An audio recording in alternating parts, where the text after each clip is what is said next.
To East Jerusalem to our Middle East correspondent, Michael Pluchak. Michael, just a few minutes before the next prayer is set to begin, what's your takeaway on what this day has looked like thus far in really what is one of the most volatile entrances even to the Old City? Right. Well, as you say, the mu'adhin, or the person calling for prayer, has called for those prayers. We've heard them from the tops of the mosques here, and it would, prayers are going to be underway. But I don't think that by the end of prayers we'll see any kind of renewed hostilities here. It would appear that it's all but over at the moment where we're standing, at least, Nurit.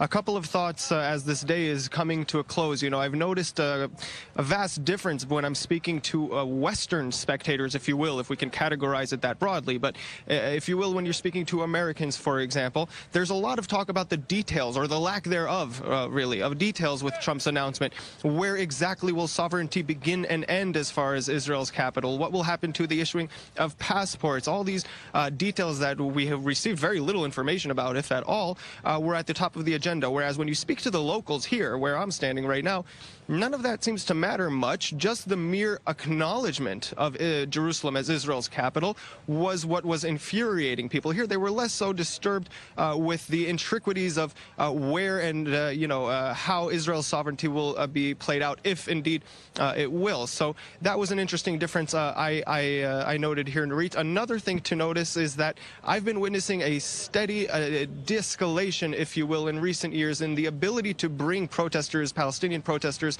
out to the streets. And I thought, honestly, that I would be surprised today, because if there's one thing that unifies Palestinians and really gets them to rally around the same cause, Jerusalem will definitely have to be one of those issues, one of those big core issues, such as refugees, Jerusalem, and settlements. These are kind of the main sticking points. And so I was expecting to see a far greater turnout today.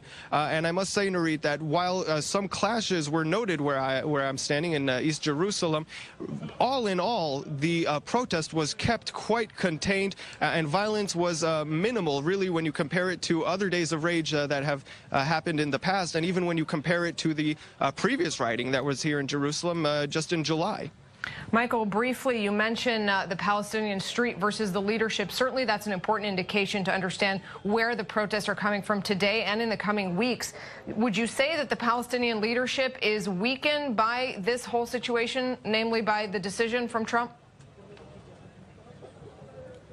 I would say so, and I would say that Palestinian leadership has been weak for quite some time, Nurit. When you speak to the protesters here, not a single one of them has told me that he is in favor of Palestinian President Mahmoud Abbas. He has a very, very negative perception here in East Jerusalem, as well as just broadly speaking throughout the Palestinian politics. He is not a very favorable leader, and this will just go to diminish that popularity even more, Nurit, because essentially Abu Mazen Abbas, who has been working at peace by talking to the Israelis and Americans for decades now, has really brought nothing back to his constituency.